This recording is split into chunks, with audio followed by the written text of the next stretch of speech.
जय हिंद साथियों, स्वागत है आप सभी का हमारे YouTube चैनल ज्ञान RBL में। साथियों, आपको पता है कि आपके एग्ज़ाम लगने वाले हैं, चाहे वो यूपी पुलिस का हो। इसके बाद साथियों जो वैकेंसी आएंगी आपके यूपीएसआई के लिए, तो आपको पता है यूपीएसआई में भी संविधान का बहुत बड़ा रोल है। तो हम संविधान देख रहे हैं आप सभी के लिए। तो साथियों आज हम देखेंगे भारत शासन अधिनियम 1858 को। आपको पता है कि पहली वीडियो हम देख चुके थे, ये हमारी सेकंड वीडियो यानी सेकंड पार्ट है दोस्तों। इसमें हम 1858 से देखने वाले हैं। उसके पहले मैं आपको बता दूं कि आप सभी के लिए दोस्तों हमने आपका जियोग्राफी करा दिया है। तो जाइए हमारे प्लेलिस्ट पर, वहां आपको भूगोल यानी जियोग्राफी की क्लासेस मिल जाएंगे, एक क्रम में लगी हुई सारी। इसके अलावा करंट अफेयर कराया हुआ है, और देखिए पॉलिटी की भी हमने बना दी है प्लेलिस्ट, तो पॉलिटी की भी मिल जाएगी। इसके अलावा संपूर्ण इतिहास हमने कराया मात्र 30 वीडियो में, ठीक है। और स्टैटिक जीके आपको करवा दी गई है, ठीक है। तो ये सारी वीडियो आप पढ़ लीजिएगा, आपके पुलिस के लिए बहुत ज़्यादा इंपॉर्टेंट होगी। और जिनको चाहिए दोस्तों हमारी PDF या ई बुक, दोस्तों जाइए हमारे ज्ञान RBL ऐप को डाउनलोड कर लीजिएगा। वहाँ पे जाइएगा ई बुक वाले कॉलम पे दोस्तों, और ई बुक वाले कॉलम पे जब भी जाते हैं आप, तो वहाँ पे साथियों देखेंगे कि आपको ये संविधान की ई बुक, इसके अलावा भूगोल की और भारतीय इतिहास की, ठीक है, और स्टैटिक जीके यूपी स्पेशल, इसके अलावा दोस्तों संपूर्ण हिंदी की आपको सारी PDF मिल जाएंगी। इनको एक बार आप पेमेंट करके दोस्तों बाहर भी निकाल के आप इनको प्रिंट आउट भी करवा सकते हैं, ठीक है। तो देरी किस बात की दोस्तों, जिसका लिंक हमने नीचे डिस्क्रिप्शन बॉक्स में दे रखा है, जाकर के आप इनको ले सकते हैं। चलिए शुरू करते हैं वीडियो को। तो साथियों ये दूसरा पार्ट है, ठीक है। अब हम देखिए, आपको पता है कि इसके पहले हम क्या देख चुके थे साथियों। इसके पहले हमने चार्टर एक्ट 1853 देखा था। क्या साथियों, चार्टर एक्ट 1853 देखा था। हमने बताया था कि यहाँ तक दोस्तों ईस्ट इंडिया कंपनी के अंतर्गत दोस्तों सारा कार्यक्रम चल रहा था। इसके बाद अचानक दोस्तों 1857 की क्रांति होती है, और उसके बाद दोस्तों पूरा का पूरा ब्रिटिश क्राउन हिल जाता है। और फिर उसके बाद ब्रिटिश सरकार का फैसला लेती है कि अब ईस्ट इंडिया कंपनी पर दोस्तों किसका अधिकार होगा। दोस्तों सीधा किसका होगा, जो भारत पे किसका अधिकार होगा, वो ब्रिटिश क्राउन का। तो अब ब्रिटिश क्राउन के अंतर्गत की चीजें हम देखने वाले हैं। चलिए शुरू करते हैं। भारत शासन अधिनियम 1858। क्या, भारत शासन अधिनियम 1858 साथियों इसकी बात करते हैं। तो इसे किसके द्वारा भेजा गया, तो साथियों याद रखेंगे, इसे महारानी विक्टोरिया का घोषणा पत्र कहते हैं। क्या कहते हैं, महारानी विक्टोरिया का घोषणा पत्र कहते हैं। इसे 1 नवंबर 1858 को प्रयागराज, ठीक है, प्रयागराज में लॉर्ड कैनिंग के द्वारा पढ़ा गया था। किसके द्वारा पढ़ा गया, लॉर्ड कैनिंग के द्वारा। आपसे पूछ सकता है कि महारानी विक्टोरिया का घोषणा पत्र कब आया, तो आप बता दीजिएगा 1858 में। किसने पढ़ा था, प्रयागराज में किसने पढ़ा, तो लॉर्ड कैनिंग के द्वारा ये पढ़ा गया। इसका मेन उद्देश्य क्या था दोस्तों, तो आपको याद रखना, ये आपके लिए मोस्ट से भी मोस्ट इंपॉर्टेंट है ये वाला पॉइंट, कि इस अधिनियम के द्वारा कंपनी के शासन का अंत कर दिया गया। यानी कंपनी अब शासन नहीं करेगी भारत पर। अब शासन किसके अंतर्गत चलेगा, तो ब्रिटिश क्राउन, यानी कि जो ब्रिटिश सरकार होगी वो कुछ दोस्तों नियम भेजेगी, कुछ चार्टर भेजेगी, उसके तहत भारत पे शासन चलेगा। तो बहुत इंपॉर्टेंट है। आपसे पूछेगा कि किस अधिनियम के द्वारा कंपनी के शासन का अंत करके डायरेक्ट दोस्तों ब्रिटिश क्राउन का शासन हो गया भारत पर, तो दोस्तों 1858 के भारत शासन अधिनियम के द्वारा। यही क्वेश्चन आपके यूपी SSSC पेट 2022 और यूपीएसआई 2017 में पूछा गया था, ठीक है। यानी देखिए और भी इस तरह से क्वेश्चन क्या पूछा जा सकता है। देखिए SSC GD में सेम क्वेश्चन कैसे पूछा गया कि किसके द्वारा, किस एक्ट के द्वारा ब्रिटिश राज ने कंपनी का शासन अपने हाथों में ले लिया। दोस्तों किसके तहत दोस्तों ब्रिटिश राज ने कंपनी का शासन अपने हाथ में ले लिया, तो 1858 भारत शासन अधिनियम के तहत, ठीक है। और इसमें एक बड़ा बदलाव और होता है। क्या होता है दोस्तों, इसके तहत जो भारत का गवर्नर जनरल होता है, क्या दोस्तों, भारत का गवर्नर जनरल होता है, उसका नाम बदल गया, भारत का वायसराय कर दिया गया। यानी जिसे हम भारत का गवर्नर जनरल कहते थे, उसका नाम बदलकर क्या कर दिया गया, भारत का वायसराय कर दिया गया। आपसे पूछेगा कि भारत का वायसराय कब किया गया, तो आप बताइएगा 1858 के भारत शासन अधिनियम के द्वारा, ठीक है। इस तरीके से दोस्तों भारत के प्रथम वायसराय कौन बने, लॉर्ड कैनिंग बने। कौन बने, लॉर्ड कैनिंग बने, ठीक है। ये चीज आपको याद रखना है कि भारत के प्रथम वायसराय कौन बने, तो लॉर्ड कैनिंग बने, ठीक है। किसके तहत दोस्तों, भारत के गवर्नर जनरल का पद बदल के दोस्तों इसका नाम भारत का वायसराय किया गया है। तो दोस्तों आप बताइएगा 1858 भारत शासन अधिनियम के तहत, ठीक है। चलिए और दोस्तों 1858 में क्या होता है, इसके द्वारा बोर्ड ऑफ कंट्रोल तथा बोर्ड ऑफ डायरेक्टर्स को समाप्त करके सेक्रेटरी ऑफ स्टेट का सृजन करते हैं। दोस्तों हमने बताया था ना कि दो भागों में बांटा गया था, बोर्ड ऑफ कंट्रोल और कोर्ट ऑफ डायरेक्टर्स, इन दोनों को दोस्तों समाप्त करते हैं, इसकी जगह क्या कर देते हैं, सेक्रेटरी ऑफ स्टेट। क्या होता है, बोर्ड ऑफ कंट्रोल। आपसे पूछेगा कि बोर्ड ऑफ कंट्रोल या फिर कोर्ट ऑफ डायरेक्टर्स को कब समाप्त किया गया था, आप बताइएगा 1858 में। ठीक है, 1858 के भारत शासन अधिनियम के द्वारा। ठीक है, चलिए, और इसी के द्वारा दोस्तों 1858 का जो एक्ट था, इसी के द्वारा दोस्तों क्या करते हैं, इसके द्वारा भारत सचिव का पद सृजन किया जाता है, जिसमें भारतीय प्रशासन की संपूर्ण शक्तियां, ठीक है, क्या था कि इसके द्वारा भारत सचिव का पद का सृजन किया गया, जिसमें भारतीय प्रशासन की संपूर्ण नियंत्रण की शक्तियां नहीं थी। दोस्तों ये बीपीएससी 2011 में पूछा गया था कि भारत सचिव का पद कब सृजन किया गया था, तो दोस्तों किसके तहत किया गया था, 1858 के तहत। ठीक है, और साथियों भारत सचिव, जो भारत सचिव का पद था, इसकी सहायता के लिए दोस्तों 15 सदस्यीय परिषद का निर्माण किया गया, जिसे हम भारत परिषद कहते थे। यानी आपसे पूछेगा कि भारत सचिव की सहायता के लिए भारत परिषद की स्थापना की गई, जिसमें कितने सदस्य थे, तो ये 15 सदस्यीय था। ठीक है, तो ये चीजें आपको याद रखना 1858 के तहत। ठीक है, चलिए, अब 1858 के बाद दोस्तों 1861 आता है। क्या, भारत परिषद अधिनियम 1861 आता है, इसके बारे में देखेंगे। तो साथियों इसके बारे में क्या है, तो दोस्तों वायसराय को अध्यादेश जारी करने का अधिकार दिया गया। देखिए यहां से आपको एक चीज याद रखना, अध्यादेश, आपको पता होगा कि अध्यादेश क्या होता है दोस्तों, जब कभी भी दोस्तों मान ले, अगर हम राष्ट्रपति की बात करते हैं, मान ले लोकसभा राज्यसभा नहीं चल रही दोस्तों, तो राष्ट्रपति चाहे तो किसी भी कानून को दोस्तों लागू कर सकता है, ठीक, अध्यादेश के जरिए। ठीक, उसी प्रकार से राज्यपाल। तो देखिए एक क्वेश्चन मैं आपसे करूं, देखिए क्वेश्चन के जवाब जरूर दिया करिए आप सभी, कि भैया आपको बताना है कि राष्ट्रपति महोदय, क्या दोस्तों, राष्ट्रपति महोदय या फिर राज्यपाल महोदय, राष्ट्रपति महोदय और राज्यपाल महोदय किस किस आर्टिकल के तहत संविधान में, आपको बता संविधान के किस आर्टिकल के तहत दोस्तों अध्यादेश जारी कर सकते हैं, वो संविधान के आर्टिकल आप सभी बताइएगा अगर आपको पता है तो। ठीक है, कमेंट बॉक्स में कमेंट क्या करिए। ठीक है, चलिए, तो याद रखिएगा कि अध्यादेश दोस्तों, जो वायसराय को अध्यादेश की शक्ति दी गई, वो किस तहत, किसके तहत, तो भारत परिषद अधिनियम 1861 के तहत दोस्तों। और होता क्या है, देखिए ये क्या होता है, जो कि आपातकाल में भी 6 महीने तक दोस्तों क्या होगा, प्रभावी होगा। ठीक, आपातकाल लगता है तब भी दोस्तों 6 माह तक क्या होगा, ये प्रभावी रह सकता है। ठीक है, याद रखिएगा। और यहीं पर मेरे दोस्तों भारत में विभागीय प्रणाली यानी पोर्टफोलियो सिस्टम की शुरुआत, जो मंत्रिमंडलीय प्रणाली होती है दोस्तों, उसकी शुरुआत की गई। जो पोर्टफोलियो बनाया था सरकार द्वारा, उसकी शुरुआत भी दोस्तों यहीं से होती है, 1861 से। ठीक है, याद रखेंगे, ये आपके लिए इंपॉर्टेंट है। विभागीय प्रणाली कह लीजिए, पोर्टफोलियो सिस्टम कह लीजिए, या फिर मंत्रिमंडलीय प्रणाली कह लीजिए, इसकी शुरुआत कब से होती है, तो भारत परिषद अधिनियम 1861 से। ठीक है, और एक चीज याद रखेंगे कि इसी के तहत, भारत परिषद अधिनियम 1861 के तहत दोस्तों क्या होता है, बंबई व मद्रास प्रेसिडेंसी, क्या, बंबई व मद्रास प्रेसिडेंसी को कानून निर्माण करने के अधिकार देकर विकेंद्रीकरण की शुरुआत कर दी गई। यानी इनको खुद दोस्तों कह दिया गया कि आप कानून निर्माण कर सकते हैं, बंबई और मद्रास प्रेसिडेंसी को। ठीक है, ये सारी चीजें आपको समझ में आया होगा। और दोस्तों इसमें क्या होता है, तो दोस्तों तत्कालिक वायसराय, यानी समय वायसराय कौन थे, कैनिंग थे, ये प्रथम वायसराय भी थे। इनके द्वारा दोस्तों 1862 में नवगठित केंद्रीय विधान परिषद, क्या साथियों, इनके द्वारा 1862 में एक विधान परिषद, केंद्रीय विधान परिषद दोस्तों का गठन किया गया, जिसमें 3 भारतीयों को पहली बार शामिल किया गया। यानी जो केंद्रीय विधान परिषद गठन किया गया, इसमें 3 भारतीय शामिल थे, 3 भारतीयों को गठन किया गया, 3 भारतीयों को इसमें शामिल किया गया। वो भारतीय कौन कौन से, इनके नाम कभी कभार आपसे पूछ लेता, तो कौन कौन से थे, तो दोस्तों बनारस के राजा देवनारायण सिंह थे, पटियाला के महाराजा नरेंद्र सिंह थे, और सर दिवाकर राव थे। दोस्तों इन 3 लोगों को लॉर्ड कैनिंग के द्वारा जो 1862 में केंद्रीय विधान परिषद का गठन किया गया था, उसमें 3 भारतीय में से दोस्तों ये तीनों भारतीय थे। इनके नाम भी आपको याद कर लेने हैं। ठीक है, ये सारी चीजें आप समझ गए। चलिए अब देखते हैं 1892, क्या, भारत परिषद अधिनियम 1892। इसमें क्या होता है दोस्तों, यहां से आपसे क्वेश्चन पूछेगा, क्या आपसे क्या क्वेश्चन पूछेगा कि अप्रत्यक्ष निर्वाचन की शुरुआत कब से की गई, क्या अप्रत्यक्ष निर्वाचन की शुरुआत दोस्तों कब से की गई, तो आप बताइएगा 1892 से। ठीक है, भारत परिषद अधिनियम 1892 में दोस्तों अप्रत्यक्ष चुनाव की शुरुआत कर दी गई, अप्रत्यक्ष निर्वाचन की शुरुआत कर दी गई। ठीक है, ये चीज आपको याद रखना है। यानी इसमें क्या होता है, अप्रत्यक्ष चुनाव को पता है, जैसे राष्ट्रपति जी का होता है। आप खुद सोचिए, क्या कभी हमने राष्ट्रपति को चुनाव में वोट दिया? बिल्कुल नहीं दिया, क्योंकि वो अप्रत्यक्ष चुनाव होता है।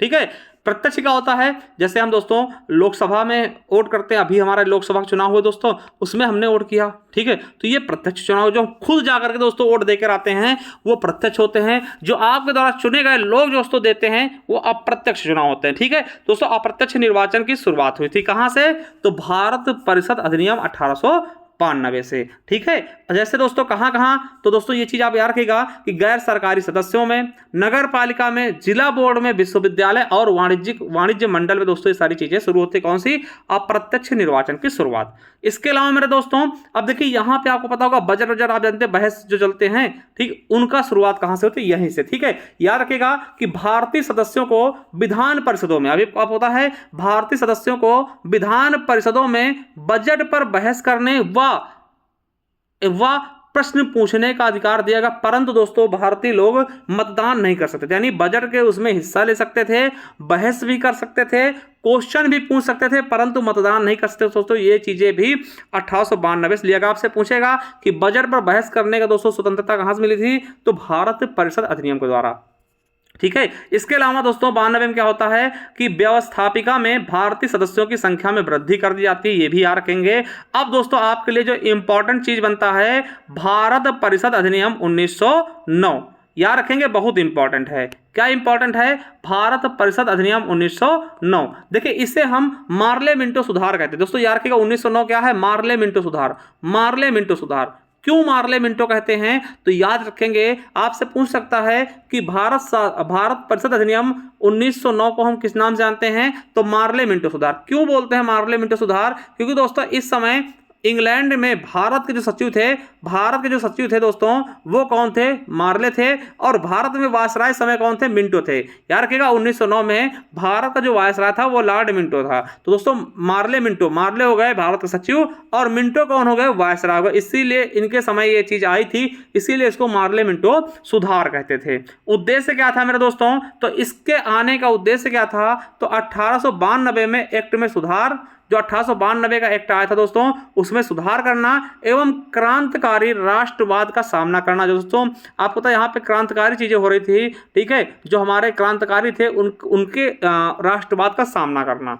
ठीक है, ये चीज समझ में आ गया आपको? चलिए अब दोस्तों इसमें से क्वेश्चन क्या पूछता है, ये चीज आपको याद रखना है। क्या है कि ब्रिटिश भारत में सांप्रदायिक प्रतिनिधित्व की व्यवस्था की गई, यानी सांप्रदायिक लोगों, है ना, सांप्रदायिक निर्वाचन की शुरुआत की गई। तो यहां देखिए ये एमपीपीसी से पूछा गया, सबसे पहली बार प्रथम बार दोस्तों 1909 में सांप्रदायिक निर्वाचन की शुरुआत की गई। यानी मुस्लिमों के लिए दोस्तों, मुस्लिमों के लिए, यानी मुस्लिम को वोट देंगे, मतलब इस तरीके से दोस्तों कि मुस्लिमों बांट दिया गया। ठीक है, यानी कि मुस्लिमों हेतु सांप्रदायिक निर्वाचन की शुरुआत कर दी गई। कब की गई दोस्तों? 1909 में। दोस्तों यहीं से दोस्तों कहीं ना कहीं हिंदू मुस्लिम दोस्तों फूट पड़ना शुरू हो गया। ठीक है, और दोस्तों आपको पता होगा कि ये उपज किसकी थी? मिंटो की। याद रखेगा, लॉर्ड मिंटो द्वारा। ठीक है, याद रखेंगे, नोट करके लिख लीजिएगा कि लॉर्ड मिंटो को सांप्रदायिक निर्वाचन का जनक कहते हैं। क्या याद रखेंगे कि लॉर्ड मिंटो को दोस्तों सांप्रदायिक निर्वाचन का जनक कहा जाता है। और इसके द्वारा फूट डालो और शासन करो की नीति भी दी गई। किसके द्वारा? मिंटो के द्वारा। आप जाते हैं ना, डिवाइड एंड रूल, फूट डालो और राज करो या शासन करो, ये किसकी नीति थी? तो लॉर्ड मिंटो की। ठीक है, याद रखेंगे, इंपॉर्टेंट है। चलिए और बता दूं आपको कि सत्येंद्र कुमार सिन्हा, दोस्तों ये क्वेश्चन आपके यूपीएसआई 2017 में पूछा गया था। क्या? यूपीएसआई 2017 में पूछा गया था कि सत्येंद्र प्रसाद सिन्हा वायसराय की कार्यपालिका परिषद में शामिल होने वाले प्रथम भारतीय सदस्य बने थे। यानी जो वायसराय की कार्यपालिका परिषद थी उसमें प्रथम भारतीय कौन थे? सत्येंद्र प्रसाद सिन्हा। दोस्तों ये क्वेश्चन आपके एग्जाम में पूछा भी जा चुका है। और बता दूं भारत परिषद में दोस्तों 2 सदस्यों को और नियुक्त किया था। कौन कौन होते हैं? तो केसी गुप्ता एवं सैयद हुसैन बिलग्रामी को दोस्तों, 2 लोगों को और भी भारत परिषद में शामिल कर लिया जाता है, भारतीयों को। ठीक है, 2 ये भारतीयों को भी शामिल किया था। दोस्तों अगर 1909 की बात करें, अगर इसकी मेन चीज की बात करें, तो इसमें आपको याद रखना कि सांप्रदायिक निर्वाचन की शुरुआत, ये आपसे बहुत बार पूछा था। क्या? सांप्रदायिक निर्वाचन की शुरुआत किसमें हुई? तो 1909 के तहत। ठीक है, चलिए अब बात आती है 1919 की, क्या? भारत शासन अधिनियम 1919 की। दोस्तों जैसे उसको हम मार्लेमेंटो सुधार कहते थे, इसको हम मॉन्टेग्यू चेम्सफोर्ड सुधार कहते हैं। क्यों? क्योंकि सेम वही रीजन आपसे पूछा गया एसएससी जीडी 2017 में कि देखिए मॉन्टेग्यू चेम्सफोर्ड सुधार किस अधिनियम को बोले? तो भारत शासन अधिनियम 1919 को। क्यों बोलते हैं? क्योंकि आपको बता दें कि मॉन्टेग्यू दोस्तों उस समय इंग्लैंड में भारत के सचिव थे और चेम्सफोर्ड भारत में वायसराय थे, इसलिए इसको हम मॉन्टेग्यू चेम्सफोर्ड के नाम से जानते हैं। ठीक है, एक चीज याद रखेंगे दोस्तों यहां पर कि इसके बारे में कहा जाता है कि वो भारत में उदार तानाशाही और जिम्मेदार सरकार की उत्पत्ति के अंत को दर्शाता। दोस्तों ये यूपीएसआई में पूछा गया किसके तहत? तो 1919 के तहत। यहां पे याद रखेंगे दोस्तों उत्तरदायी सरकार शासन के शब्द का प्रयोग पहली बार किया गया। इसमें दोस्तों क्या होता है 1919 में पहली बार दोस्तों उत्तरदायी शासन शब्द का प्रयोग किया गया। कब? 1919 में। उत्तरदायी शासन का प्रयोग सबसे पहले कब किया गया? तो 1919 के भारत शासन अधिनियम ने। ठीक है, ये चीज आपको बहुत ही शानदार तरीके से, अच्छे तरीके से, बिल्कुल अच्छे तरीके से दोस्तों याद करके रखना है। ठीक है, चलिए। और साथियों ये क्वेश्चन आपके लिए बहुत इंपॉर्टेंट कि केंद्र में द्विसदनीय विधायिका की स्थापना कब की गई? तो दोस्तों भारत शासन अधिनियम 1919 के तहत द्विसदनीय, देखिए यहां पे देख लेंगे 1919 दो बार है, इसलिए यहां से याद रख लेंगे कि द्विसदनीय कब की गई? 1919 में। देखिए यूपीपीसीएस से पूछा गया, यूपीएसआई में पूछा गया। देखिए द्विसदनीय कौन कौन सी? दोस्तों राज्य परिषद को दोस्तों उच्च सदन कहते थे जिसमें 60 सदस्य होते थे, और केंद्रीय विधानसभा में जिसको हम निम्न सदन कहते थे इसमें 144 सदस्य थे। कितने? 144 सदस्य थे। और याद रखें दोस्तों प्रत्यक्ष निर्वाचन की शुरुआत भी यहीं से होती, यानी प्रत्यक्ष, देखिए अप्रत्यक्ष हमने पहले बात कर ली थी। ठीक है, प्रत्यक्ष निर्वाचन की शुरुआत भी 1919 में होती है। ठीक है, और यहां पर महिलाओं को भी मत देने का अधिकार दिया गया। प्रत्यक्ष निर्वाचन और महिलाओं को मत देने का अधिकार 1919 के तहत किया गया, ये भी आपको याद कर लेना है। ठीक है, इसके अलावा दोस्तों देश में पहली बार प्रत्यक्ष चुनाव की शुरुआत हुई। इसके द्वारा कुछ सीमित लोगों को उनकी संपत्ति, कर अथवा शिक्षा के आधार पर मताधिकार का प्रयोग करने के लिए दिया गया। यानी प्रत्यक्ष मताधिकार का शुरुआत दोस्तों कब किया गया? 1919 में। ये क्वेश्चन आपके एग्जाम में पूछा जा सकता है कि महिलाओं को दोस्तों मतदान का अधिकार कब दिया गया? तो 1919 में। प्रत्यक्ष निर्वाचन की शुरुआत कब की गई? तो 1919 में। दोस्तों इसी में लोक सेवा आयोग की भी स्थापना की गई। ठीक है, और केंद्रीय बजट से राज्य बजट को अलग कर दिया गया। जैसे पहले क्या होता दोस्तों पूरे केंद्रीय बजट और राज्य बजट एक ही में होते थे, यहाँ पे दोस्तों केंद्रीय बजट और राज्य के बजट को अलग कर दिया। जैसे दोस्तों अभी होते हैं, आपको पता होगा, एक दोस्तों भारत का बजट पास होता है, केंद्रीय बजट पास होता है, फिर दोस्तों सभी राज्यों के अलग अलग बजट भी पास होते हैं। तो ये दोस्तों 1919 की ही देन है। ठीक है, चलिए। उसके अलावा पहली बार केंद्र व राज्यों के मध्य शक्तियों का बंटवारा हुआ। आपको पता है अभी भी दोस्तों केंद्र व राज्यों के मध्य दोस्तों शक्तियों का बंटवारा है। कैसे? आपको पता 3 सूचियों में, है ना। 7वीं सूची में आपको पता होगा कि दोस्तों संघ सूची, ठीक है, राज्य सूची और समवर्ती सूची, जिसमें संघ में दोस्तों कौन बनाएगा? केंद्र सरकार बनाएगी कानून, और राज्य सूची में राज्य सरकार, और समवर्ती सूची में दोस्तों दोनों लोग बना सकते हैं। वैसे दोस्तों पहली बार केंद्र व राज्यों के मध्य शक्तियों का बंटवारा किसका हुआ? 1919 में। ठीक, कैसे हुआ? तो मैं आपको बता दूं, केंद्र सूची के विषय पर दोस्तों केंद्र का विधानमंडल बनाता था कानून, और राज्य सूची के विषय पर दोस्तों प्रांतीय विधानमंडल कानून बनाता था। और प्रांतों में दोस्तों द्वैध शासन प्रणाली की शुरुआत हुई। एक चीज आपको याद रखना, ये क्वेश्चन आपके एग्जाम में कई बार पूछा गया कि द्वैध शासन प्रणाली की शुरुआत कब हुई? तो 1919 हम बता चुके ऊपर। और जिसके जनक कौन है आपसे पूछ सकता है कि द्वैध शासन प्रणाली के जनक कौन है? तो लियोनेल कार्टिस। कौन? Lionel Curtis. दोस्तों जैसे कि आपको बता दें द्वैध शासन प्रणाली क्या, तो देखिए हस्तांतरित विषय, ठीक है, क्या 2 विषय हो गए। हस्तांतरित विषय दोस्तों जो कि भारतीय मंत्रिपरिषद के लिए, जैसे जैसे स्थानीय स्वशासन हो गया, शिक्षा हो गया, कृषि हो गया, स्वास्थ्य हो गया। वहीं आरक्षित विषय थे दोस्तों जो कि प्रांत के गवर्नर के अधिकार के अंतर्गत आते थे, जिसमें राजस्व हो गया, न्याय हो गया, पुलिस हो गया, वित्त हो गया। देखिए यहाँ पे आपको एक चीज रखना है कि आपसे पूछेगा द्वैध शासन प्रणाली की शुरुआत कब हुई, तो आप बताइएगा 1919 में। ठीक है, प्रत्यक्ष चुनाव की दोस्तों शुरुआत कब हुई? 1919 में। महिलाओं के मताधिकार का प्रयोग कब हुआ? 1919 में। तो 3 चीजें दोस्तों आपको याद रखना, यही चीजें आपके एग्जाम में हमेशा और हमेशा दोस्तों दोहराई जाती है, पूछी जाती हैं। ठीक है, इनसे बाहर आप मत जाइएगा। चलिए, सबसे इंपॉर्टेंट क्या मेरे दोस्तों सबसे इंपॉर्टेंट है भारत शासन अधिनियम 1935, जिसका दोस्तों पूरा का पूरा झलक हमारे संविधान में भी देखने को मिलता है। ठीक है, किसमें मिलता है? संविधान में। देखिए ये क्वेश्चन आपके एग्जाम में पूछे जाते हैं बहुत ज्यादा। ठीक है, भारत शासन अधिनियम 1935 याद रखिएगा। इस समय भारत का गवर्नर जनरल कौन था? तो लॉर्ड वेलिंगटन। ये आपके यूपीएससी 2017 में पूछा गया। याद रखेंगे दोस्तों कि भारतीय संविधान लागू होने से पहले भारत का प्रशासन मूल रूप से दोस्तों इसी दस्तावेज के अनुसार होता था दोस्तों। यानी भारतीय संविधान जब तक लागू नहीं था उसके पहले सारा कारभार दोस्तों इसी के हिसाब से चलता था, भारत शासन अधिनियम 1935 के तहत। याद रखेंगे इसी अधिनियम का सर्वाधिक प्रभाव भारतीय संविधान पर पड़ा। दोस्तों आपसे पूछेगा कि सबसे ज्यादा प्रभाव किसका पड़ा भारतीय संविधान पर? तो भारत शासन अधिनियम 1935 का। यह एक लंबा और विस्तृत दस्तावेज था, बहुत लंबा था दोस्तों। इसमें आपको बता दें 321 धाराएं थी और 10 अनुसूची थी। आपको बता जो वर्तमान में हमारा संविधान है उसमें दोस्तों जब हमारा संविधान लागू उस समय 8 अनुसूची थी, जो कि अब दोस्तों क्या हो गई 12 हो गई हैं टोटल। ठीक है, अब 12 अनुसूची हो गई हैं। और ठीक है, तो ये चीजें आपको याद रखना है। चलिए आगे देखते हैं दोस्तों। ये देखिए क्वेश्चन आपके पेट में पूछा गया 2023 में। क्या पूछा गया कि भारत शासन अधिनियम 1935 भारत के लिए ब्रिटिश संसद द्वारा पारित सबसे लंबा अधिनियम था। बिल्कुल सही, सबसे लंबा था, बिल्कुल सही। मूल रूप से पारित अधिनियम बहुत लंबा होने के कारण 2 अलग अलग अधिनियमों में विभाजित किया गया, अर्थात भारत शासन अधिनियम 1935 और वर्मा सरकार अधिनियम 1935। दोस्तों क्योंकि आपको पता है बहुत बड़ा था, तो यहाँ दोस्तों इसी में से क्या होता है कि भारत से वर्मा अलग कर दिया था दोस्तों। क्या? भारत से वर्मा जिसको दोस्तों आज हम क्या बोलते हैं? म्यांमार बोलते हैं दोस्तों। तो उसका भी एक अलग दोस्तों बना दिया गया था, इसको 2 भागों में बांट दिया गया था क्योंकि ये बहुत लंबा था। तो इसमें भारत शासन अधिनियम अलग और दोस्तों वर्मा सरकार अधिनियम 1935 ये अलग कह दिया गया था। ठीक है, और दोस्तों इसके लिए नेहरू जी ने क्या बोला था? यह अनेक ब्रेकों वाली इंजन रहित क्या है? गाड़ी है। क्या बोला था? यह एक अनेक ब्रेकों वाली क्या है? इंजन रहित गाड़ी। दोस्तों ये बीपीएससी में ये क्वेश्चन भी पूछा गया है। ठीक है, और साथियों अखिल भारतीय संघ की स्थापना की गई। इसके अलावा क्या साथियों?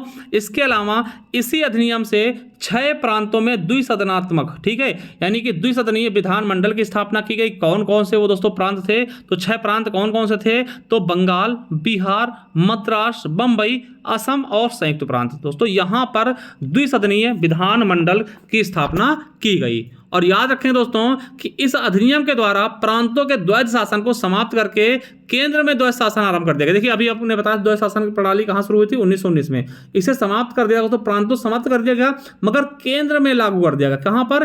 केंद्र में शुरुआत कर दी गई। ये आरओ के एग्जाम में पूछा गया। ठीक है, इंग्लैंड में भारत परिषद की समाप्ति कर दी गई। आपको पता जो भारत परिषद होता था दोस्तों उसकी समाप्ति कर दी गई इंग्लैंड में।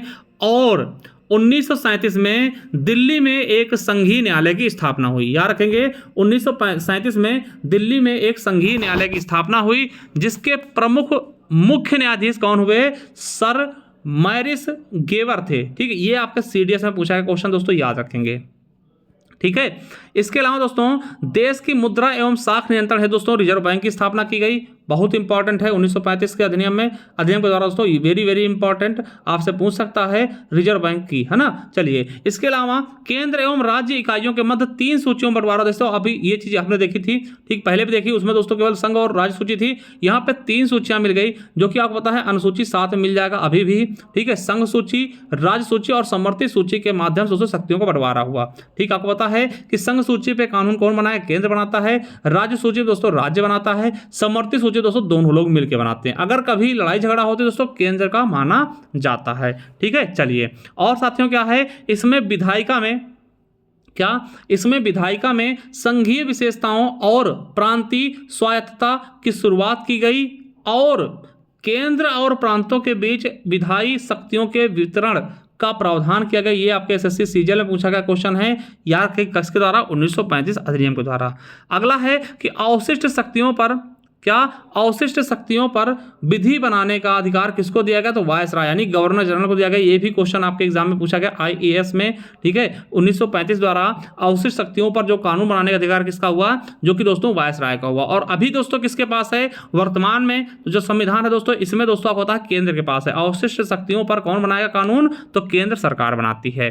ठीक है, और इसी के तहत दोस्तों 1935 अधिनियम के तहत 1937 में म्यांमार को भारत से अलग कर दिया था। म्यांमार को यानी वर्मा को दोस्तों, वर्मा उस समय होता है, इसको भारत से अलग कर दिया दोस्तों। ये क्वेश्चन आपके यूपी SSSC पेट 2022 और यूपी PSC 2016 में पूछा गया कि भारत से दोस्तों म्यांमार कब अलग किया जाता है, 1937 में। किस अधिनियम के द्वारा? तो भारत शासन अधिनियम 1935 के द्वारा। ठीक है, ये चीज आपको याद रखना है। ठीक है, और दोस्तों वही वर्मा है जहां पर अंतिम मुगल शासक बहादुर शाह जफर की दोस्तों क्या हुआ था, बहादुर शाह जफर को अंग्रेजों द्वारा भेज के वहां पे उनकी मृत्यु हो जाती है। ठीक है, चलिए, बंबई से सिंधु प्रांत का निर्माण हुआ दोस्तों किसके द्वारा? भारत शासन अधिनियम 1935 द्वारा। ये भी आपके पेट 2022 में पूछा गया। ठीक है, इसके अलावा प्रांतीय सरकारों पर गवर्नर के लिए विशेष शक्तियां, ठीक है, विशेष शक्तियां दोस्तों, ये क्या है? ये ब्रिटिश शासन के, ब्रिटिश सरकार के अंतिम अधिकार का उदाहरण रहा दोस्तों। ये भी आपके पेट 2023 में पूछा गया। ठीक है, 1935 की ही बात चल रही है अभी। ठीक है, इसके अलावा 1935 की और क्या खास बात है कि विधायिका में संघीय विशेषताओं और प्रांतीय स्वायत्तता की शुरुआत की गई। ठीक है, और केंद्र और प्रांतों के बीच विधायी शक्तियों के वितरण का प्रावधान किया गया। ये SSC सीजल 2021 में भी पूछा गया क्वेश्चन है। ठीक है, तो ये सारी चीजें दोस्तों आपको पता है कि भारत शासन अधिनियम 1935 के तहत आई थी। आई होप साथियों आप इसको बहुत ही शानदार तरीके से दोस्तों, बहुत ही अच्छे तरीके से समझ गए होंगे। ठीक है, तो इसके बाद दोस्तों हम नेक्स्ट टॉपिक अगले वीडियो में देखने वाले हैं। इसके अलावा मैं आपको बता दूं कि साथियों आप चले जाइए ज्ञान आर्टबेल की प्लेलिस्ट में, वहाँ दोस्तों आपके लिए हमने पॉलिटी की भी इसी तरीके से दोस्तों प्लेलिस्ट बना दी है। और इसके अलावा भूगोल में पढ़ा चुका हूँ, करंट अफेयर पढ़ा चुका हूँ, इतिहास पढ़ा चुका हूँ। ठीक है, और आपके लिए यूपी पुलिस के लिए दोस्तों स्टैटिक जीके पढ़ा चुका हूँ। चाहिए देखिए दोस्तों, और अगर आपको चाहिए PDF दोस्तों, जाइए हमारे ई-बुक वाले कॉलम पे। ठीक है, हमारे ज्ञान आर्टबेल ऐप को डाउनलोड कर लीजिए दोस्तों, ई-बुक वाले कॉलम पे जाइए, वहाँ पे दोस्तों जाते हैं तो ये दोस्तों आपको यहाँ पे देखिए आपके संविधान की मिल जाएगी, भूगोल की मिल जाएगी PDF 50-50 रुपये में, और भारतीय इतिहास की, स्टैटिक जीके की, उत्तर प्रदेश स्पेशल की।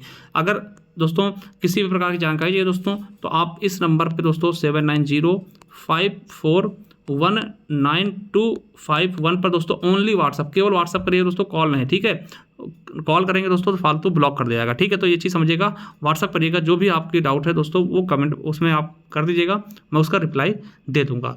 ठीक है, चलिए दोस्तों, थैंक यू, मिलते हैं किसी नेक्स्ट वीडियो में, तब तक के लिए जय हिंद, जय भारत, वंदे मातरम। Thank you, love you all.